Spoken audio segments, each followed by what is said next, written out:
But I found out later after our last meeting that we were being recorded live on Facebook without our knowledge, without any of the residents' knowledge, without any of the board members, without anybody's knowledge. And I find it very inconsiderate, and I don't know why somebody would do that and not tell any of their fellow board members. And I expect, are you recording right now? Yes. Okay.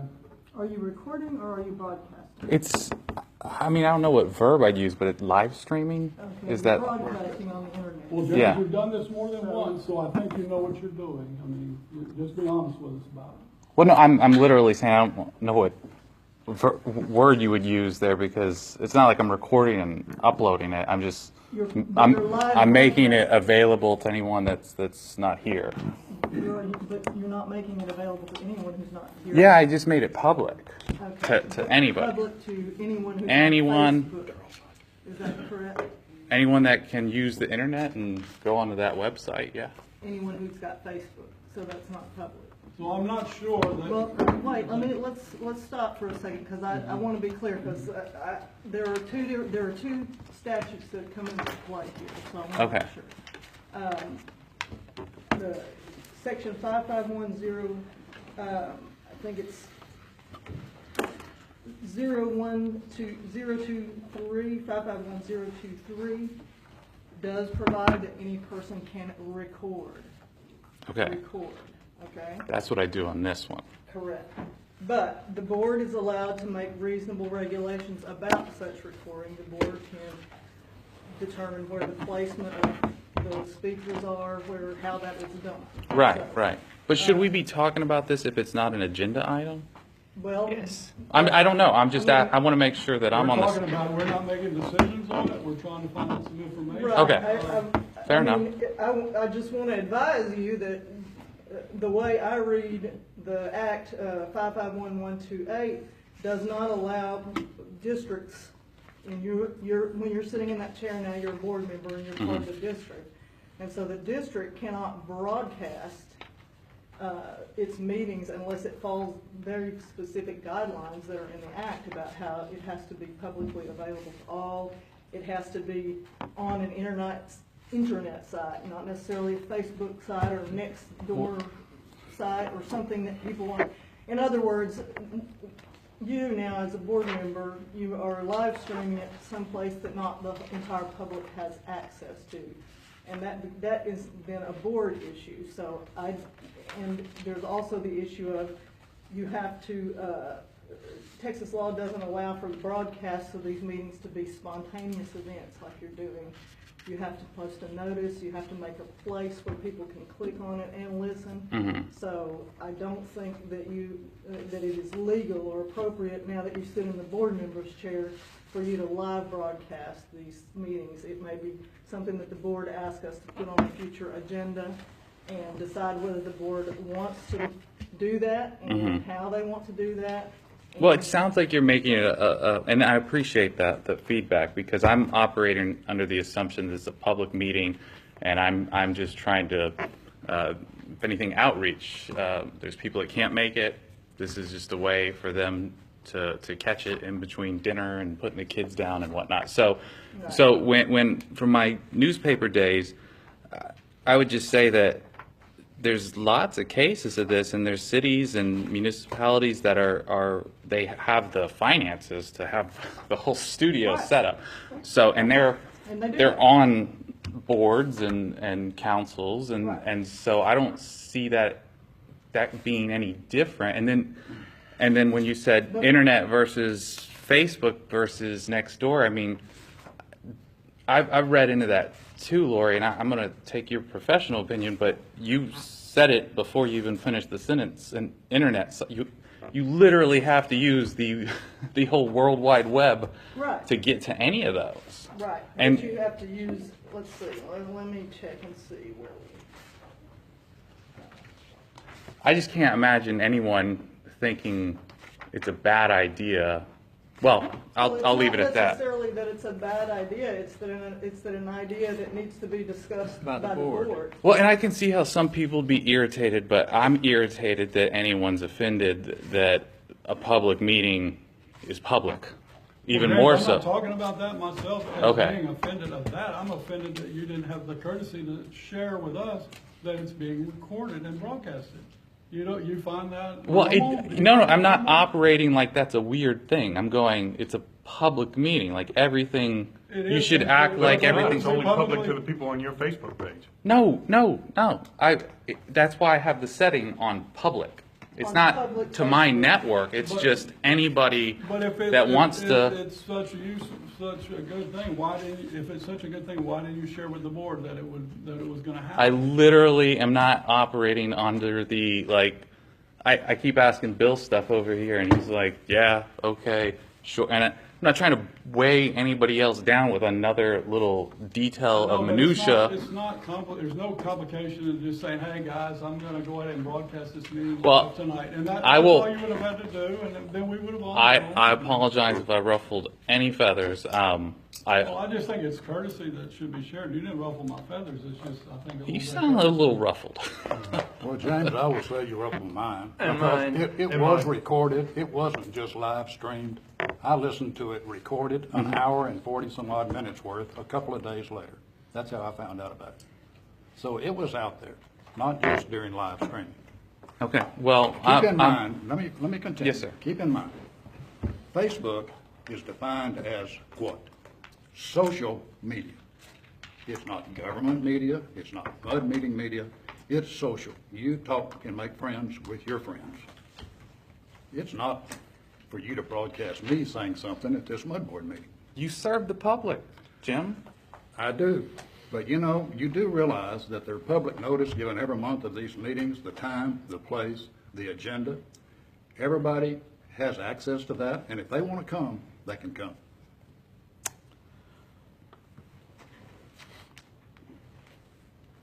I respect your opinion. I'm not sure you respect the board because you did it without telling the board. You kind of insulted us. It was secretively done. Very secretively done.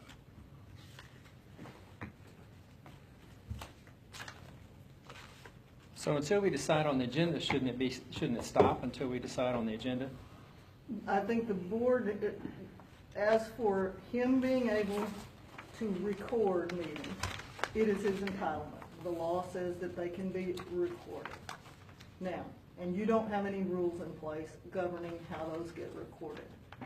If you want to do this on a continuing basis, record, then I would suggest that the board adopt procedures about that. Either we get microphones here so that everybody's voices can be heard, or we, So let's put this on our next agenda so we can make some decisions and decide what all we need to now, have to the do this. broadcasting, the live streaming, I do not think is legal at this point, because, Mr. Ridgway, you're now a member of the board, and you are, so people could say that as an extension, as you being a board member, you are the district live streaming something, and we're not following proper procedures if we are, because we should have had an agenda item about that. We should have a click on the internet where people can go on the district's website or someplace to hear a live stream, not on your Facebook feed or some other place like that.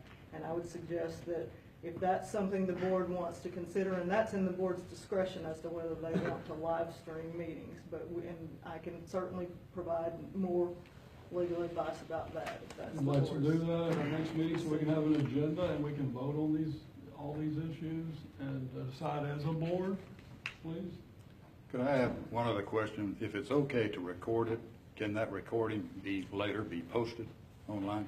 Now, that's interesting, isn't it? Because that's the exact, I would argue, that I don't have any legwork or legal research on. I'm just reading two statutes as I sit here, and I haven't had time to, do a lot of research on that subject, because really, it's two different things, recording, and I think the recording has to do with your past as a newspaper reporter, people.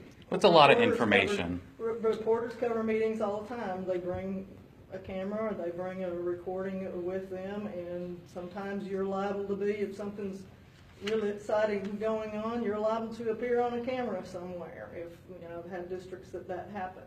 It's happened to this one too. Right, exactly. But that's a different subject than the district broadcasting its meetings, okay? So, but that's a that- non-answer to so- your question. Okay, it's a non-answer yeah. whether it can be So recorded or I not. don't know that there's anything illegal or untoward about an individual who has a recording publishing that somewhere or under their own power. Yeah, people are all aware that the meeting's gonna happen. Right. The minutes are posted online later. What else is needed? So can we be recorded tonight? Yes. Are we being recorded tonight? Yes, sir. You are? Yes, sir. Okay. Did you shut off the live streaming? No, sir. Does he need to shut off the live streaming? I have advised him that I don't believe that he is acting in, that he should not have a live stream as a district board member because the district has not followed proper procedures to be live streaming a board meeting.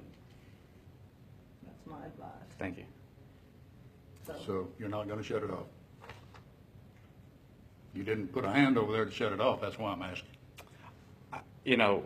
Lori mentioned something earlier about consistency. And I feel like if I shut it down at this point, I'm acting inconsistently. So at the next board meeting, when it's talked about, and if that becomes the rule, then I will maintain my consistent behavior. No one can say I was flip-floppy, If it is against the wishy-washy. rules right now, not ours, but against the state law, then we will ask them to look into this matter, so. What's item 14? Social media is on item 14 of the Item agenda four- right now. Yeah, item 14, you all had asked me to prepare a memorandum about online message board usage. Yes. And I have that sitting at everybody's left hand when we get to. But it also ready to- says, and social media communications. Is Right. that not what we're talking about? We can certainly talk about that here, but it's. Yeah. I mean, Well- The agenda item is broad enough to encompass that. Okay, well, we'll look at that when we get there. We need to get our business with our sergeant as soon as we can. Do we want to move that item up? Would that be No, we beneficial? do not. We need to Okay. get our business with our sergeant. He's probably already needed to be somewhere else if he's not getting a call for service right now. So our next item is to approve the minutes from June 11th. Are there any corrections that need to be made? I don't think so. Okay, I need a motion for approval. I make a motion. Second. All in favor? Aye. Thank you. Are there any opposed? Okay, Sergeant Washington, our law enforcement report, please. Thank you, sir. Sergeant Washington, Police Constable's Office. Board members, thank you for allowing me to come in and speak again today. I am on your time, you're not on mine. I'm here to get you the information you need and that you are asking of us to provide monthly. On the first page, of course, it shows the stats that were covered over the month of June. You'll notice that at the bottom, when we get to the next page, the number of district calls that were taken. I'm going to tell you why this is a concern to me. I've already previously discussed it, but it's the summertime. On the next page, I get to where I talk about there are 34 alarms that were taken, 44 other agencies. Again, those include like assisting fire, EMS, or child protective service, someone that calls in the community. Disturbances were down significantly from previous months, and that's a good thing. I'm not sure if it's caused a lot of individuals out of town. We have a lot of disputes between parties, but the public service calls, the civil service information calls were significantly up. Not only because I was taking a lot of those phone calls, because the deputies were taking a lot of those calls. Again, child support issues that are continuously coming up, and people are having questions in general about civil claims and disputes that aren't necessarily criminal in nature, but we try to answer those as best I can. I'm not sure if it's because of the summer, people are working more, child support exchange, but the number did significantly go up. We do have civil deputies, I want to make sure you are aware of that. We do have civil deputies that specifically address those. The problem is they're leaving by the time I come on shift. So sergeants technically by statute, I got to try to address those questions when they come. Suspicious persons and vehicles, those went down drastically, went down significantly from the previous month. Deputies are patrolling, trying to keep an eye on the individuals in the neighborhood. There was an incident that occurred this previous week that I posted on social media with some suspicious individuals along the South Montgomery County corridor. And it was a prime example of why the deputies, they specifically are told to go and check the shopping center as soon as they come on shift, because the individuals hanging out in what we call casing the individual area, looking for a target like individuals who are leaving Chase Bank like we had previously with money and trying to rob them or something of that nature. The vacation watches were up drastically. Obviously, a lot of people out of town. So since the constable got the message about Precinct 3 going out to check the homes, the deputies are definitely doing that to make sure the homes and residences are checked, so there are significant amount of vacation watches. We haven't had any complaints from the community yet on that, so we're doing a pretty good job on that. And then, of course, the other calls, which encompass things like traffic hazards and so on, those are also up from the previous month. Notice the contract calls as a whole up significantly, 415. That was just by nature. I mean, just addressing a number of calls that were going on throughout the month. So you'll notice on the next page where it goes by the comparison from the previous couple of months, you can see how those align up with the other months where those calls were coming out. The district units per se, they didn't take a lot of calls, which is good. That means that we had deputies who were out available to take those calls, so they were able to do the things they were supposed to do as far as addressing the calls. On the last page where you have the synopsis of giving some specific details on the calls, bring your attention to there's a theft of metal call. We had the previous month were suspicious individuals hanging around the back of the Kroger's. This past month, same thing where individuals back there taking the metal out without permission. We did get a tip on that. We cracked the case on that with the assistance of SO because the individuals, there was 3 individuals who were going to the development where the homes were being built, also going back here to where the storage and the metals were being dumped in a dumpster for pickup later. And they were still in, 3 individuals were arrested, and we're starting to tie them into the other case that we were already investigating. So hopefully that's a done deal with those individuals who were arrested. And down at the bottom, there was a traffic stop. I believe we had 2 traffic stops in that same time frame. I said POCS possession of controlled substance. Individuals stopped coming through the area, speeding like all other deputies been proactive. They found a significant amount of marijuana, meth, and synthetic marijuana in California. Individuals that we located, one individual lived in the area, the other one did not. They were transporting through the area. We believe that that's the case. Well, not believe, we know for a fact that's going to be a case. We're going to end up having to investigate the groups who are responsible for that. So you may see some time where the deputies who are responsible for cracking the case from the Oaks, since it is an Oaks case, it did start here, where they're going to be investigating the issue going throughout South Montgomery County, North Harris County. There's more to explain about that, but if you see that, I'll be able to explain that. If you start seeing that time, that's actually where it's coming from. There were 2 cases that we had like that where we actually made traffic stops in the area where individuals were driving through the area, and we made arrests. Similar to the incident where the kids who robbed the Verizon the month before, it ties to other cases, so we're able to, by doing a proper investigation, it just happened to happen in Oaks, we made the arrest, and it's going to continue to spell out to solve and wrap up some other cases in the area. So pending other questions. Was that you mentioned the thing you posted on social media? Yes, was that individual apprehended? No. From The height, T-Mobile the car. store? No. I thought there was something. Maybe I just missaw I it. posted one 2 days ago. Okay, 2 no. days ago about T-Mobile. I thought there was one where someone's car got bumped into a carjacking.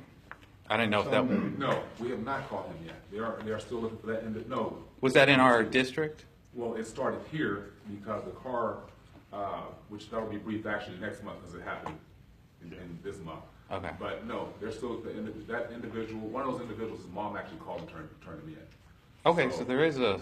But there was more than one individual. Okay. So that's actually an active case at this time. So. Well, it sounds like good news though. Yes. Versus nobody. Well, I'll let you. I mean, there's more to it because it's an active investigation. Right. We just know that individual has been identified by his mom. okay. So we're still working on. Don't mess with mom. wrapping that one up. I thought you were speaking in regards to, because I posted a lot of information. I posted one. You're about very good at T-Mobile. communicating via social media. Thank you. And the point is to make sure that we are informing everybody what's going on. Main thing, like we spoke about prior to the summer starting about the suspicious individuals. we got the call about him prior to that happening. He just turned around and came back. Okay. As well as the individual who went into the vision store to sell glasses, who was in there also taking sunglasses out of there and running off. He had hit this store as well as a couple of others. So we're active. It's summertime. We are wrapping these cases as fast as we can. And of course, posting information we're getting also helps us out. But the feedback from the general public, the individuals who live in the hoods, they're communicating with us very well, so it's helped us out tremendously. One more real quick, because I've been trying to research so I can get up to speed. Do we have 8 full-time? Do constable's office goes by officer or deputy? Deputies. 8 deputies? 1 sergeant, 1 corporal, and 6 deputies. Okay. And what they're doing is they're actually coming out because we were so busy. The deputies are coming out and working more. They are allocated to work overtime for coverage.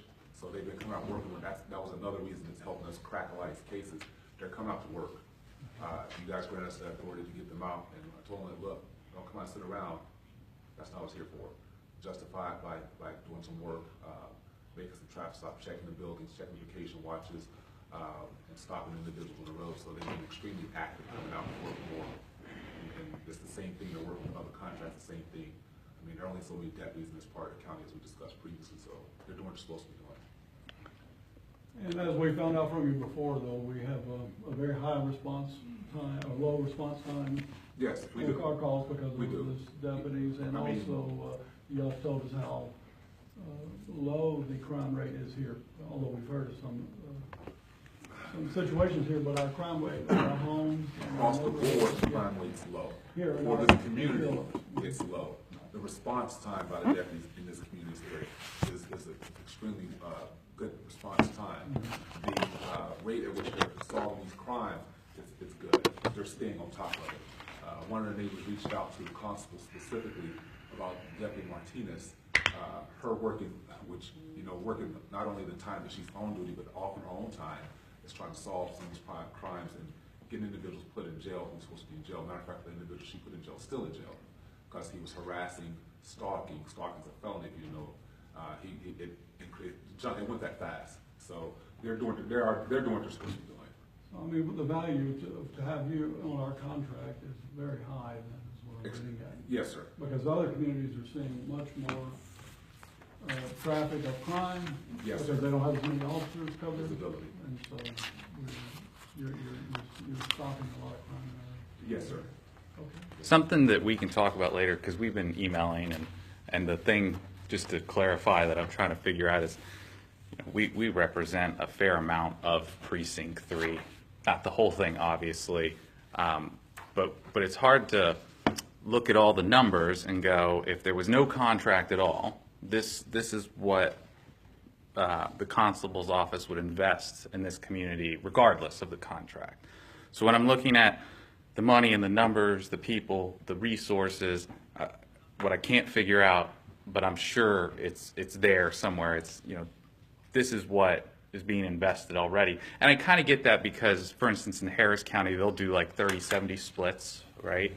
But here in Montgomery, it's 100%.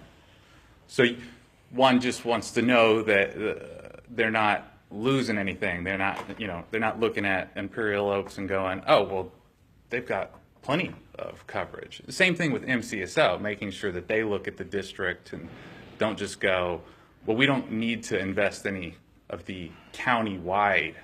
And so that, just to clarify, because some of my emails have been asking about money, and that's why.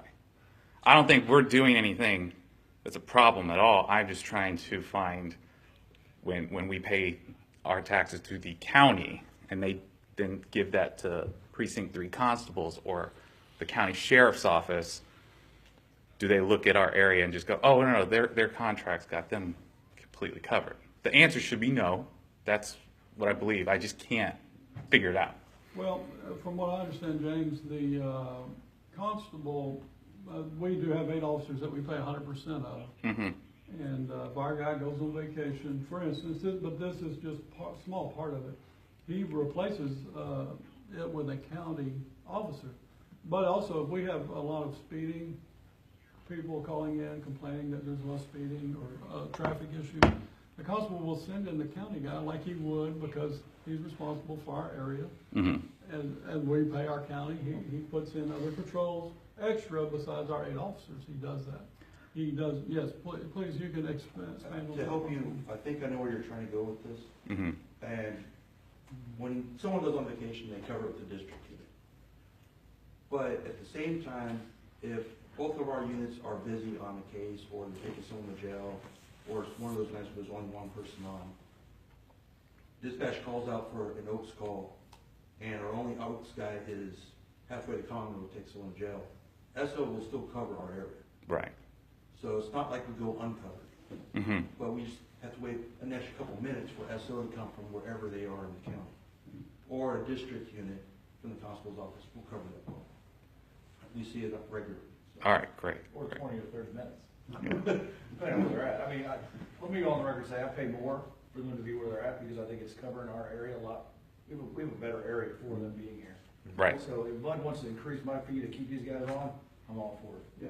What coverage would we get if we didn't have contract? That's, Because we've seen how long it takes for an officer to get to the falls. Because they're not under they have a part-time contract. And we've seen 30 and 40, 45 minutes before, then you see 3 SO units show up. yeah, and this, to be clear, and again, I was just saying this to clarify our email exchanges when I'm asking about money and all that. I feel like I got a good sense of what we're paying for, and we're paying for a great service. The money that we pay to the county, and then the county then distributes throughout, for instance, Precinct 3, making sure that we're not losing anything because we're doing such a good job investing in our community. And I'm sure that's not the case. It's just, you really got to drill down into the numbers. That's all. That's why I was asking so many money I questions. think when I first came over as a supervisor to the contract, I want to say I mentioned it briefly, if not, I definitely spoke offline. A prime example is where I live. My neighborhood was annexed by the city of Houston on Lake Houston. We John, do not- can you turn that down? You know, we don't get the response time that I would like from HPD. Even before HPD and Houston, City of Houston annexed us, I was much more comfortable with the SO responding because of the response time, because of how the deputies investigated the cases.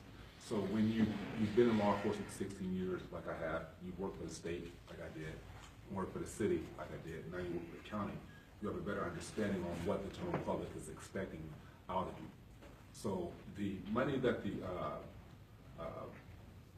contract is invested in police constable's office, we try to make sure we manage and make sure that the deputies are responding as they're supposed to, hence the stats we do. And I know questions will come up so people have an understanding, because a lot of people don't understand how contracts work. So I wish we were fortunate enough in my neighborhood to have a contract with the constable's office over there, or even the sheriff's department, but it's not. So we always try to make sure we come in, hence me being here, or someone in my staff like Corporal Vogel, to clarify what's going on with the type of calls so that people have a better understanding. Going from month to month, I can look at them and understand clearly that when we have a huge call volume, I can tell why without even going back to look at it. I can tell that we have a significant amount of traffic with the amount of people who are moving to the area. You have about 15,000 people living in Imperial Locust. That's a small city. You don't have enough deputies. It's bigger than several cities in the You don't county. have enough deputies. I mean, you don't. Not numbers wise by statistics that were put out by the department. But our contract definitely is the biggest in Correct. Precinct 3. Correct. But just the mere growth that's occurring right now in this part of the county is incredible. And we just try to make sure we do what we're supposed to do to ensure the general public is safe. Developing a program with the community, per se, to make sure we get a lot of feedback and assist us tremendously. Yeah. So that's the direction we're headed. Thank you. Sure. Thank you, Sergeant. Okay, that was May I ask a question? Sure, John? yes, sir. Okay, because I did hear someone bring it up, and I'd just like to follow through with that a little more about speeding concerns and the number of contacts you've been receiving from residents that has appears to be on the uprise. I do live on the boulevard, so I get to see it 24/7. And a lot of the incidences are distracted drivers. You know, they're coming home from work, going to the store, whatever, and they got their right in front of their face. And again, if they're not caught in the act, there's nothing that can be done until, you know, a pet gets killed or wildlife gets mowed over or whatever. But there have been many people voicing this online as well, that they're very concerned about what's going on with the speed situation. And I've happened to see some posting that they're complaining about how many people were being pulled over and why that the constable has so much time to worry about speeding. Yeah, too bad. So I've seen Too both. bad. Yeah, no, I've seen both comments. Why are we arresting people that are hijacking cars? I mean, he's pulled us over, so I guarantee you that they pulled over everyone but James so far, and he's new, so his chance. Oh, no, they got me. He's got too many I questions. warn all my friends and relatives. But, They read my license we could plate. go on about how they do this, and they have a very high presence. Would you agree to that? Oh, I see They're them pulling people over on the often. boulevard, I see. Oh, Certainly people I see them all up there. certainly people are getting away. I mean, as he described, if they're going off to Conroe to take someone to jail, I mean, they're not there to. Absolutely. So they do a fantastic job. I see them when I'm around the neighborhood. It may be 5 in the morning. I saw them this morning at 5 in the morning, you know. So if I go a route sometimes the same. This morning wasn't, I saw them. So I feel like if I can see them, then the presence that they're, you know, showing is pretty high. But we, Because what we how bad need. the problem is. And I went to a POA meeting the other day, and they're complaining there. What's going on? Why do they have these guys pulled over?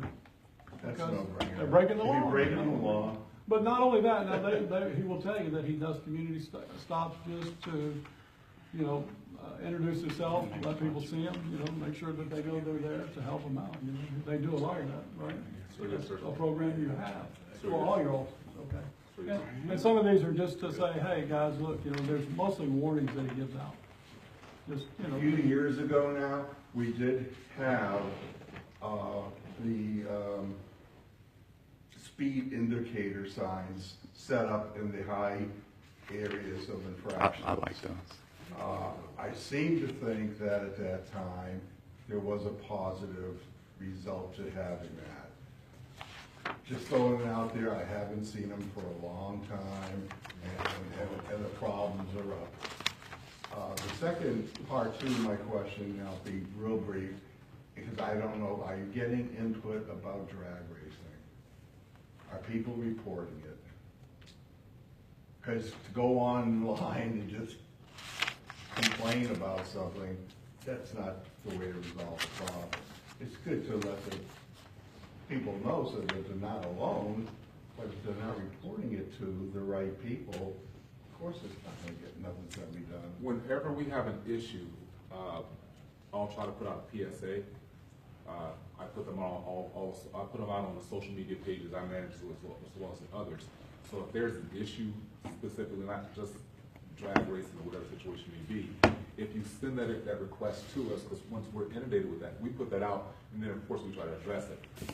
We had an issue with that a couple months ago down on Raleigh Puzzle, where they were meeting at the Kroger parking lot and they were racing down Raleigh Puzzle, and we went out and addressed it appropriately. So if that is a concern at any time, please let us know. We have to know about it. We don't see it. It didn't happen. As far as the speed wagon, we move it around the county. If we want it back, we'll put it on the boulevard. But we just moved around the county where people requested to help deter speeders. What is that's all it's for, to deter traffic speed. Yeah. I wouldn't mind. Bring it back.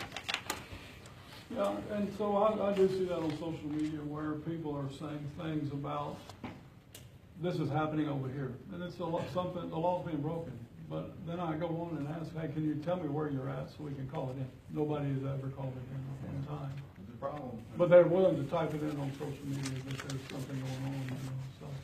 And we have a community patrol they can get a hold of, we have We have our contract officers, all they have to do is call it in, you know. So, Occasionally they do call me in. okay, so then sometimes they do, you know, but it's frustrating when you see it on social media, they're typing it in and you're trying to find out, where is this, so we can call it in. I called it in. There was a tent that was built in one of our parks. And, I said, you know, I don't think it's really a real important, guys, it's getting dark. Officers went right over there. Not only did they go find out that it was not unsafe or not any homeless person or dangerous person was hiding out, they tore the tent out and moved it out of the woods so they couldn't go back. And it was probably just kids, what it looked like. But I called these guys right at dark and they went right in there and took it out. So, all right, well, if that's all, okay, thank you, Sergeant. Thank you. I may have one more question. Sure. We're gonna renew our interlocal agreement with, Montgomery County Municipal Utility District number 99, which, you know, you patrol in that area, and just, asking how that's working for you guys. So far, when we've asked, everything's been okay. That's the Meadows. The You know it Meadows. is the Meadows. Oh, Y'all go into that? I'm writing this down so I can look it up. You're like, what is my 99? Right, of course. The Meadows, things are working out well over there. I'm going through the same, I don't know if you understand it. As soon as we find out a new community is coming in, instantaneously we'll start making contact with people. Not just on traffic stops. You know, I'll actually, if I see a barbecue going on, that's the same thing I'm encouraging the deputies, as I stated before. So the relationship, we're not having any issues out there. Yeah, okay, so it's not overwhelming us. I mean, they're paying for their share, so we're not worried about that. Just want to know if there's anything we need to add for that community, make sure we're staying with. I think we're still monitoring right now. We are definitely monitoring any changes or increases because of the amount of people moving to the area. Right now, that's our biggest, that's not just our biggest challenge, that's everyone's biggest challenge, is addressing the amount of people moving to this area. Okay, well, good, that's all. John, when you say they're paying for their share, do you know if it's a per capita? Like as that builds out, they pay, so per household? That's Okay, thanks. correct. It's a mix. Yeah, and so now we need, and that's all, officer, I'll let you go. Thank you. This, now is the business is to renew this interlocal agreement? So, yes, every year I ask you all if you're happy with having the interlocal agreement. MUD 99 is happy with it. I'm also their attorney, and yes, James, that's exactly, every year what we do is we have a house count, and Bill sends out a bill to MUD 99 for their portion based on house count. So every year the numerators and denominators will change as they grow because you're kind of static. So they end up paying a little more every year because they're continuing to grow and you're pretty much built out. Okay. But that's And exactly. when we get that house count, it's the May house count, and we get it from Mike. Mike gives us the number of houses in Rayford and the number of houses in 99. That becomes the denominator, and the numerator is whatever it is. This year it was 11.07% for 99. And they've just made a payment to us, it's in our actual. Yeah, right let's say now. we get the June count, Right, that's right. I bill them or we get the May count for the connections, I bill them at the June meeting, and it shows up on your July report. And their share that they paid was $74,090.59, and we had budgeted that they would pay $65,000, so they've had some growth, they paid more than last year. And, That pays for one. yes, and we added an officer when we, took on this, with these guys, they came in here asking us for it, and I think it works very well. I'm happy to do it with them, and, 2016? I would ask if, we could have a motion to, continue. Make that motion. To renew the, and all in favor? Aye. Any opposition? Thank you. Okay, our citizen comments, please. Anybody have anything that they haven't shared yet, or would like to? Anything else, sir? No? Okay. I mean, we're pretty open. If we're going too long, we certainly will ask a guy to stop talking, but I would have one of we have very few people that come, so we want you to, let us know how you feel. I mean, we Yeah, want to- well, I'm a long-term resident here, so I have my ups and downs of how often I come to meetings and things, depending on my health and whatever, but it has been a while. And one of the know if this is the right board to present this to. So if it's not, just let me know. Over the last number of years now, there has been many, many concerns. And I'm not gonna go the way that you might think I'm gonna go here, about people in the neighborhoods, unidentified, going door to door, you know, women at home with young children, things like that, and they're concerned about how many solicitors in the area. However, I'm gonna take that a step further. My concern is, and I understand the legalities that they can be asked not to do it, but there's no law preventing them to perform the job. And hopefully they would have proper identification and be able to see who I am, I'm from AT&T, you know, and whatever. I'm much more concerned about those individuals who are far more active now, showing up at people's properties unidentified, who aren't with them. Well, the best thing, if I can interrupt, is Yeah. to do is that we've had this question come up before, is just to call in as a suspicious person. And these constables will come out and speak to these guys that are on the street. And, Can I tell you who these people are though, and you'll see what the predicament. we have no, I think we have no way that we don't make the laws, and the constable runs the Wait, contracts. he's about to, who is it? Yeah. that They're you're- people from our own community. Oh, well, Van okay, Moore, I.O. I mean, people who are coming around, and the policy has been stated that we do not do that. We do not wear identification. Yeah. We don't announce we're coming or why. They're walking around properties with cameras, looking over fences. There's been a number of incidents on the rise. That'd be the People POA, who are wouldn't very it? upset. But we've left the constable as well too soon, because that would have been a question for him. We have no rules. But I think he would say, in what you already said, John, is that if there was something suspicious, you know, You call in you the call emergency that, number. if you think there's something weird going on. I would say anyone unidentified approaching my front door who doesn't identify themselves is suspicious. And just so you understand, this is the MUD board, so this Yes. is water, sewer, drainage, and parks.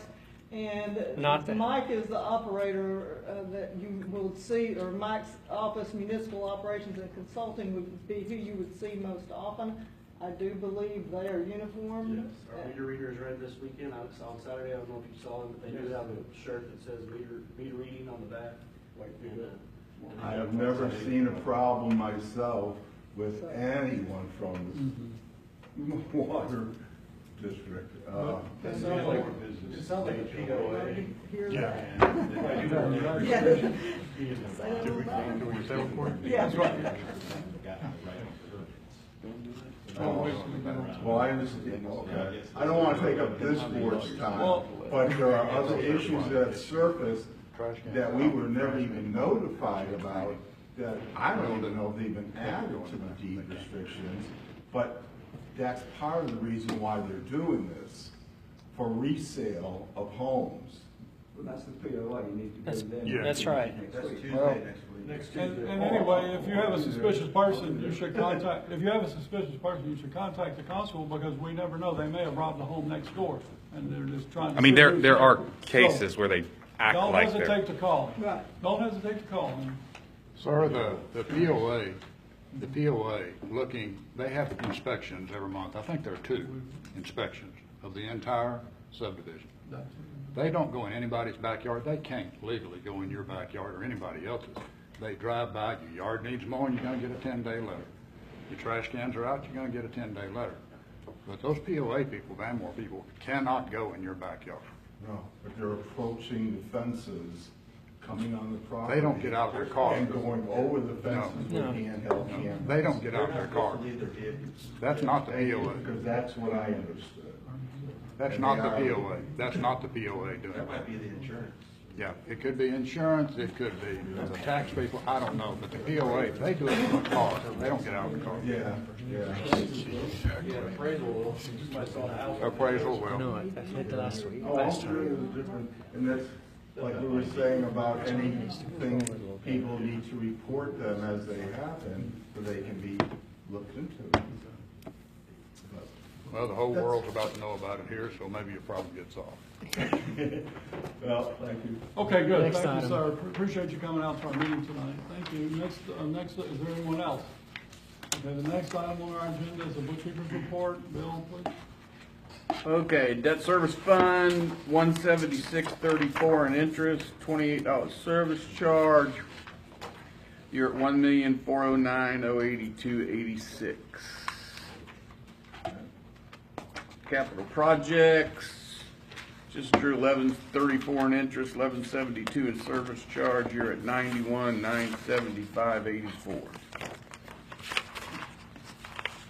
Operating deposits of 372,845.66.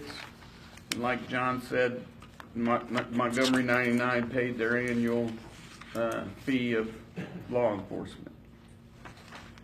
There are 31 checks tonight, totaling $277,122.01.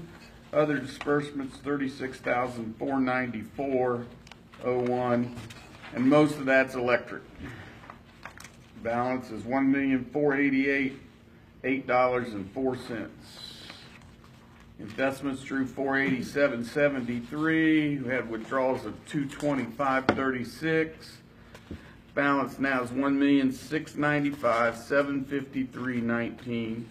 Total funds $3,183,761.23. There were 31 deposit refunds this month, totaled $2674.99, leaving $745.22 in that account. Collected $14,409.56 in taxes this month. I didn't transfer any this month since it was so small, but that account's now at $30,846.55. Brand new budget year, and you're a little low on revenues, and of course we'll catch up when water comes in and taxes come in. We'll catch up real fast. And you're about 100,000 below on expenditures, and you got about 9 months worth of reserve. There's your meeting by meeting comparison. Of course, it's small this month because there's only 1 month. There's your investment report. I'll tell you that rates are continuing to climb. You won't see us probably doing anything with your money unless it's in 2% or better, except for your Compass money markets where you got escrows and we keep a small amount in that Compass money market to pay tax or pay bond payments. Your money's pledged and secured at 129%. Nothing unusual this month. Okay, thank you, Bill. Are there any other questions for Bill? On water loss, I think in past meetings, maybe I've heard, Mike, maybe like 7%.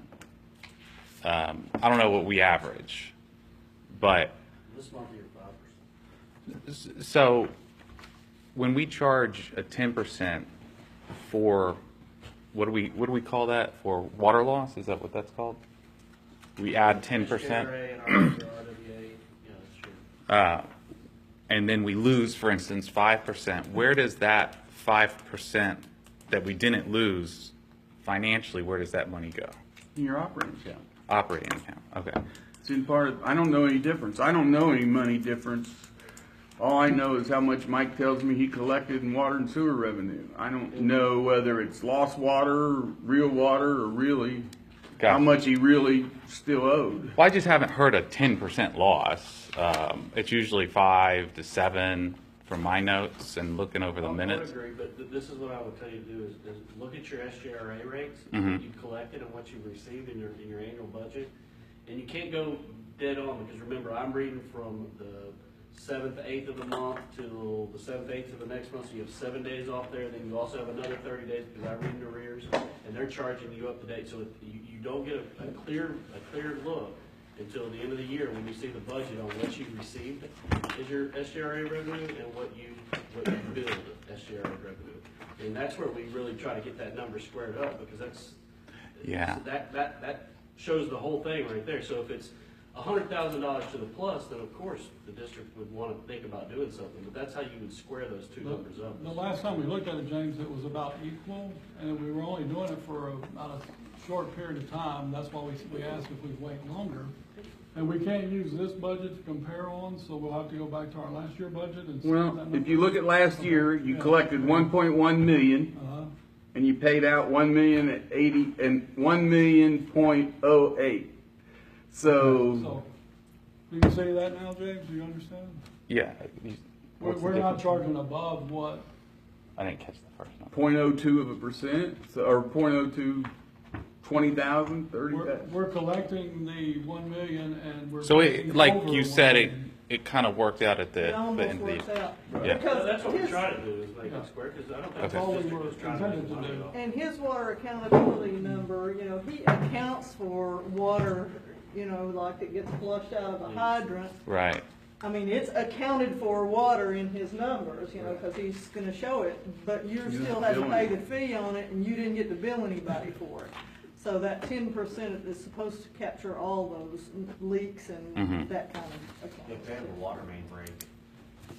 But again, that's how we try to capture it, is a break even at the end of the year, and we're guessing, again, on the water, kind of like when we do the water loss audit that we do once a year in City of the State. That number is used to help determine that number that we're going to budget for the following year. Okay. And so yeah, again, I don't think that this district is trying to make revenue off Right. 10%, so they want to be as close to that number at the end of the year as they can. I've just been impressed that it's been so consistent. Every time I hear you report it, I mean, it's 5, 6, 7%, so, Between 93 and 90. which is pretty good for a neighborhood that's putting on some years. Anyway, maybe down the road we can look at dropping it to 7%. I know it's not much, but. Yeah, but you gotta remember this, the 10% covers all that stuff. And like Lori said, Mike's reporting, let's say he goes out and opens a fire hydrant, and he estimates he pumped 100,000 gallons out of that fire hydrant. That goes into your accountability as accounted for, but it's not billed. That's what I just said. Yeah, that's the law. But you have to pay, but you still have to pay SJR fees. Oh, on no, it. I totally And so understand if we're that. looking at maybe 0.5% here, reducing it from 10 to 9.5. I mean, we're spending a lot of time here to reduce 0.5%. And James, one other thing I'll point out to you on my report, if you look at it real quick, you'll see my pumpage amount, which is 48,361,000 gallons. See that? We billed out 45,919,000. I only accounted for 50,000 gallons of that 3 million loss to leaks and flushing, which could have been two. I want to go on the leaner side. I don't want to try to manipulate anything. So that's why there's only 50,000. I mean, we fixed 7 leaks in your district. We flushed dead-end mains and all that. I'm sure it was well over the 50,000, but we go lesser than that. So out of that 3 million that was not accounted for, I only put 50,000 for leaks and flushing. Mm-hmm. So it's really, that's how I get my 95%. So if you really wanted to take that number. We could maybe create like an other category.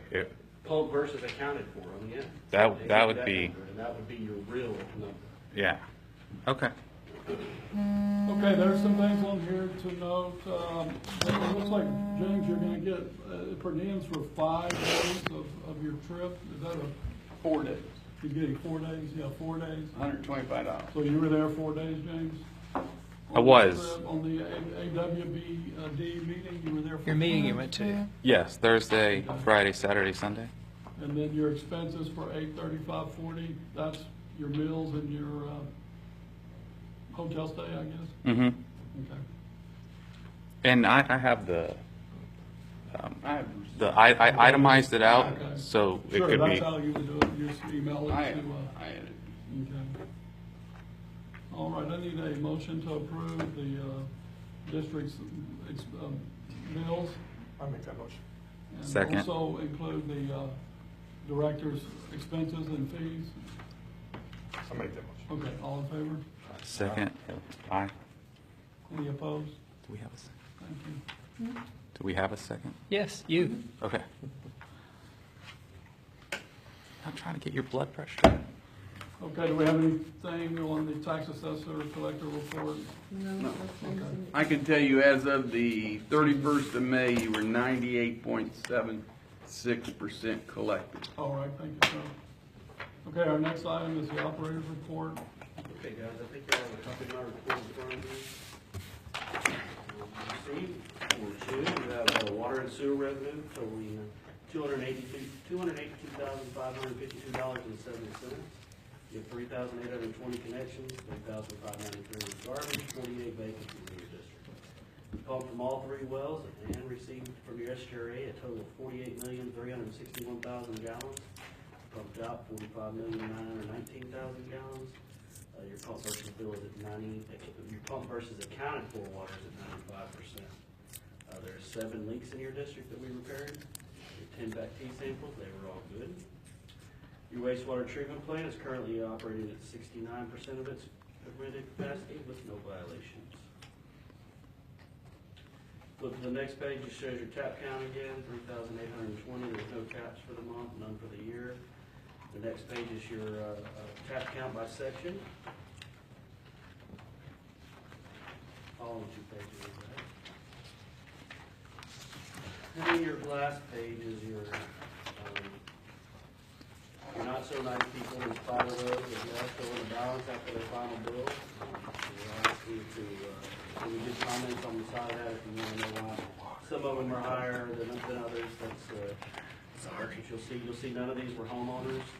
And so today I'm asking you to approve me writing $820.08.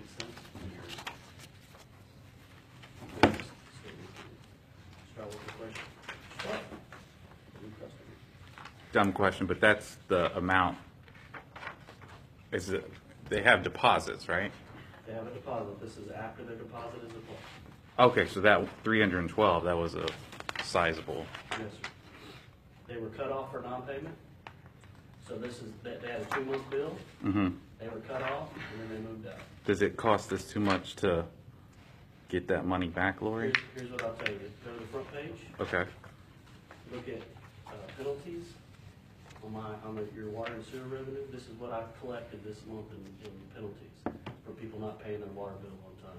Typically, what we see, James, from Mike on his report is he collects a lot more than what we're having to write off each and every month. Okay. And the reason I say that is because you have a low, if you had a whole lot of residents that were renters, and this list was really big, then that may be something that you want to go after is hire an outside collection company to go after it.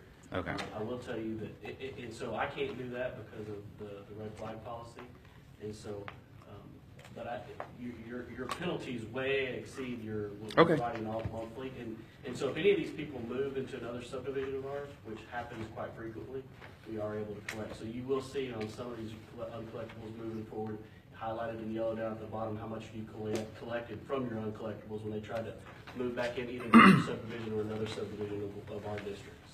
Okay. Great. Thank you. And to go further with the collection, it may cost us just one account, minimum $200 possibly, to contract a lawyer to. And we would spend more than that, more than likely, so. just I to know haven't that. seen any districts be very successful with collecting those small, except in the way that Mike's talking about, just sort of keeping a list, and sometimes you'll catch one, but Yeah. most of the collection firms take half right off the top. Yeah, so, okay, well, we'll just go ahead and take a motion on the write-offs then for $820. So moved. Go ahead. A second. All in favor? Aye. Any opposed? Thank you. Okay, Mike. Guys, next thing is the, Is this part of your, is that? no, sir, just relay after this. Okay, all right. Next part is your parks. This month we had regular mowing of the wetlands performed. We had 3 dead trees in the wetland area that were cut down. The pavilion, there was 19 calls this month, 6 for the pavilion, 11 for the ball fields, 2 need other information. There was 1 party. That check was given to Bill. The other mud park, you had, we installed the new water fountain at Pocket Park. It's up and running. All the water fountains are up. I think there was a comment about that. The ones at the soccer field, I guess, may have been off for a while, and I think that was from them. They're doing underground work at Willow Creek and Imperial Oaks Boulevard. The machine is gone, but the holes are still there, and I think they broke the water line. All I can tell you is, once we got the message and went over there, the water fountain was working, so it's up, and there's no issues with any water fountains that we had. The red dirt was added at the ball fields and around all the soccer goals. There was a lot of dirt that was put into that area, made it, clean it up, make it look nice, so that's all I have. Question is the park down on Richards by the Latter-day Saints Church, is that the mud or the BOA? The mud only has the main part on the whole part, and then one. They had a dumpster fire, and then they had to pull the trash can out and go get the BOA, get that fixed. Somebody threw their fireworks. Oh, okay. Well, good, it's not. All right, thank you. Okay, that's it, Mike? All right, thank you. Okay, Jason, our engineer's report, please. All right, not too much to report on this month. Commercial water line loop, you guys gave me the authorization to start engineering. We're underway. Probably we'll have plans ready to send out to agencies within the next couple of weeks. So probably in a month or so, we might be ready to start looking at advertising to get the work underway. So part of that project is that we have a geotech report taken. The geotech engineer has gone and got the borings, so they're underway on their report as well. The car wash feasibility study, I'm sorry I didn't make this bold, but we did actually get a new layout from them.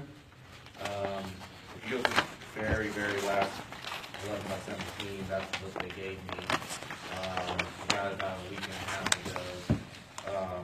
And just kind of so you can see the difference, the first two pages, the first two colors, 17, is the first one, the old layout that I was given. You see the black line, and then if you look at the new line, you can kind of see how much bigger it is. So at this point, we're just going to go through and update the report like we did last time, be on the conservative side, so we understand what our potential, I guess, what their potential usage might be, regardless of what they think is going to be. That way, going forward, you guys. Jason, where is this again? It's off of Rayford Road. It's Geneva and Rachel. Okay. And It's Rachel. just west of Imperial Boulevard. Okay. Where is what they show is a 3,000 square foot restaurant, Judge? I don't see it either. I see 2,700. Yeah, I see that too. It says fast food, it doesn't say restaurant.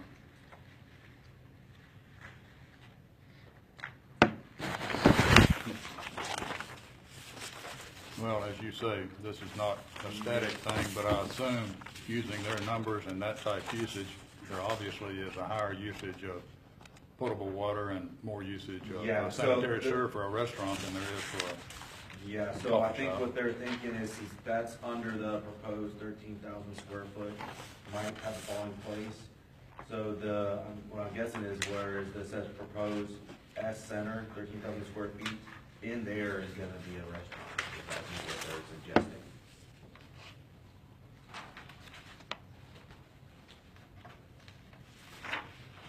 You guys see that? Yeah. I don't see where the 13,000 square foot is identified. In the middle there was S Center, the S Center. Okay. Yeah, All so right. he I see. said, Okay, I he's see. saying in here, Yeah. these These are saying the that's, potential things. yeah. Okay, I see. Excuse me. So now, how understand. real it is, I I think it's understand. probably made up now because he's so early in the ball game. Yeah, I understand. But, you know, this is what we use to plan from. Yeah. And then the only thing I really have left is the discharge permit. Mike's getting me some samples at the wastewater treatment plant that needs to be included in the permit. Once we get that, we'll get it submitted. Very good, sir. Thank you. Good job. Thank you. Our next item is the electricity contract, and we have Mary with the planning here for that. Thank you. Hi, I'm stand up, I'm sorry. Oh, no, please, please. My name is Mary Dubois with Acclaim Energy, and we'd like to thank you for being long-time customers. If you're not familiar, ERCOT electricity rates and natural gas move hand in hand. So when one goes up, you see the other one, and vice versa. There's been a lot of activity going on in the market. Currently, you're in contract with Frontier Energy through June of 2020, and your rate is 4.197 cents. When y'all renewed that contract, it was a savings of 24%. Very, very good. We have gone out for bids today and have an additional opportunity for 4 to 9% savings in addition to. Wow. So you would finish your current contract, but you can also lock in the rates into the future. What's going on, back in October, there were 3 coal power plants shut down. What that did was put a lot of pressure on the market. So there were also supposed to be some new plants come online. Well, that didn't happen this year. So what they're projecting is in the future, if those plants are going to come online, there's still the supply and demand. We're seeing historical low rates right now. So for budget security, we wanted to let you look at these rates and possibly go long term.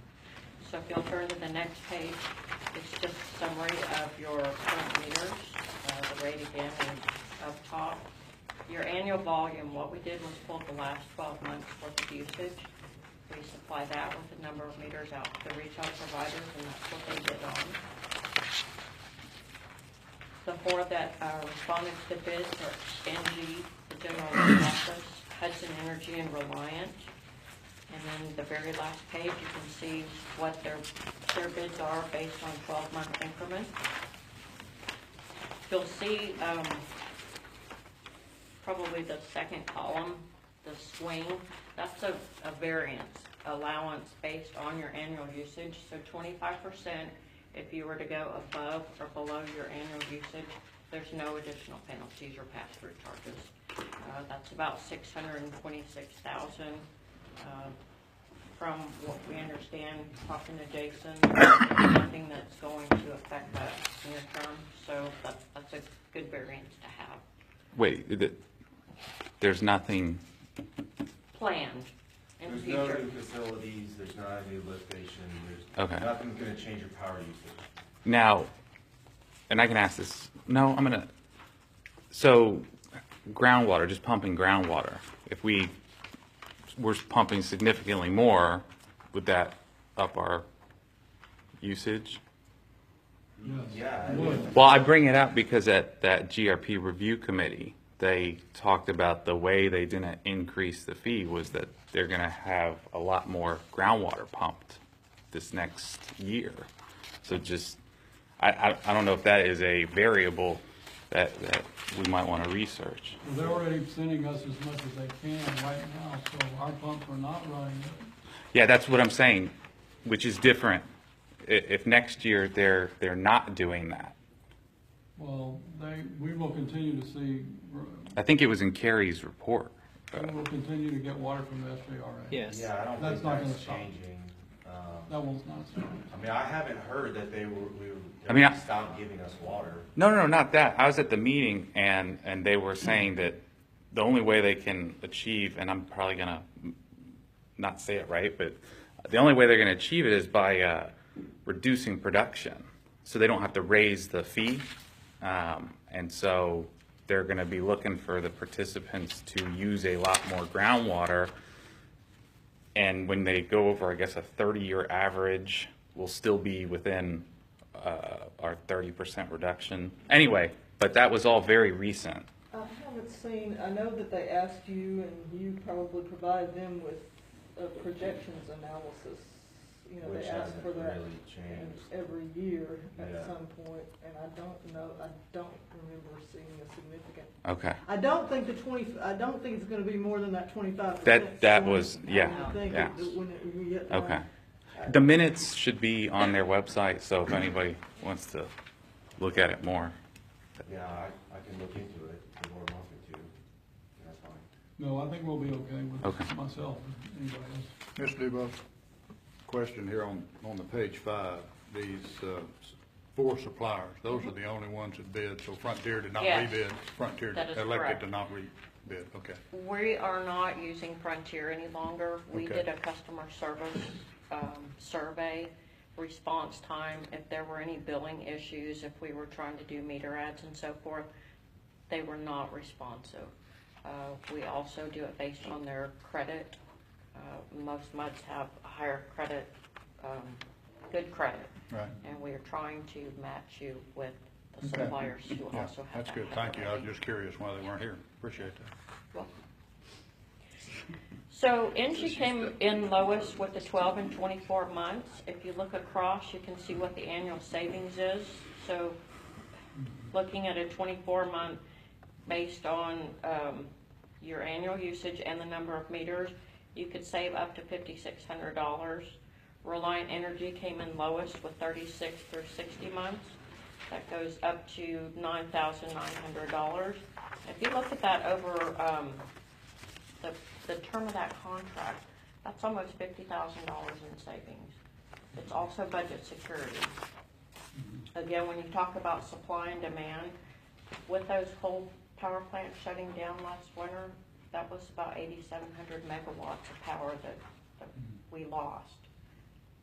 Each megawatt powers about 100 homes, 200 homes, I'm sorry. So even with the planned generation, these are still very, very good rates. And for budget certainty, we would recommend going out as long-term as you're comfortable with. You're saying even 60 months? Yep. For this rate that they're guaranteed? Yes, Yeah. because people are also asking, can the rate go down? Yes, it can. Sure.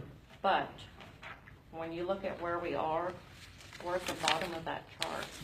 There's not much more room for them to go down, and it is going on an upward swing. Does most of the electricity, is it produced by natural gas?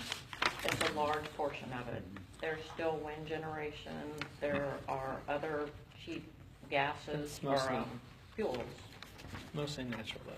Because it seems like there's a lot of good stuff happening out in West Texas. I'd be hesitant to go 5 years. That Well, if you look at the wind generation, it's not as sustainable. It's unpredictable. What, are you talking about oil or what? well, I mean, some of that natural gas is just in the way, and of some of the minerals thereafter. Oh, hydraulic fracturing. But there's talks of building pipelines and getting that natural gas. I just think that there Natural may gas is the cheapest though. Yeah, and I think there's going to be more of it, but I'm not willing to bet on it. I'm just saying that 5 years sounds like a long Have you time. written contracts for other MUDs that go this long? Have they done it? Yes. Most Because, I of mean, them it's are a very going. low rate. To Yes. guarantee that long, that's a very long I time. think that's a good idea. Yeah, but Reliant if you is the go cheapest 5 one. years, remember, that's gonna take you to 2020. 2025. Remember, this contract, if you do Right, it, doesn't that's right. start till Yeah. June of Exactly, 2020. yeah. And, I mean, none of us know which way these prices are gonna go. but- Most of mine are 48 to 60 months. Mhm. I mean, we turned into an energy exporter in the last 5 years. I mean, we'll see what happens. So even if your rate goes up to 8 cents, by locking in, you're not exposed to that, you're gonna get the rate. Now, I will tell you, it's after 5 PM, the rates are gonna change tomorrow, they could go up or down. So we would just ask that you set a not to exceed amount on there. Yeah, the board needs to tell them not to exceed and a number of months that you are willing to go out. And the next thing to remember is we'll have to put an item on the next agenda if the board wants to do this. You have a contract with the POA. The board pays for the streetlights because the district's credit is better than the POA's, and then we turn around and we bill the POA. So we have to have a separate contract between Rayford and the POA to coincide with the new term of whatever energy agreement I have no reason to think that the POA won't go right along lockstep. They've been very happy we get the energy much more cheaply than they can. But But, you know, if you sign the contract this month, you're obligating yourself, you know, to pay it before you have an agreement from the HOA. So how long would it take to do that, to get the agreement from them? Usually they go the next month and, you know. Yeah, so this is a lower than our current rate right now. And our current rate's gonna stay there for till 2020. That's correct. And then if we choose the 60 month, we'll go Then those would guaranteed be at the lower effective. rate for 5 years. In addition to what we have. Yeah, Correct. that's right. So we lock in we know what our costs are gonna be for Right. 5 years. So all above 36 months, it's advantageous to go with Reliant, am I reading this right? Yes. Okay. So with Reliant, that's a 7, 8, and 9% savings for each of those. And that's per year. Yep. That's a per year savings. Yes. Wow. Well, we got new LED streetlights, we're gonna be saving right, money yeah, coming I and know. going. Well, I mean, I am willing to go for the 5 years. And Bill, do you have any thoughts for us? I don't think so.